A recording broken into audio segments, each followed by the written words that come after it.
When I landed in Amsterdam, I knew it was famous for two things: bicycles and cheese. I also knew that the city was famous for being tolerant. Yet on my first day there, I had a date with a liberal lady who bashed Muslims, and I realized that Amsterdam wasn't that simple.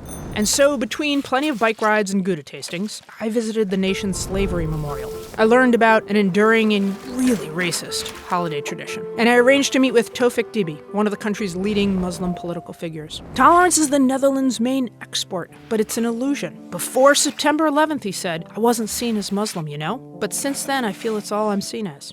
Toward the end of my trip, I noticed, on the one hand, the gay couples kissing and the legalized prostitution, but on the other hand, the fact that everybody was white, and not as open-minded as they seemed. I'd come to think of tolerance as this linear progression. But Amsterdam turned that all around. It wasn't enlightened or closed-minded, but it occupied multiple points on a circle at the same time, like a wheel of cheese, or maybe spokes on a bike, constantly turning.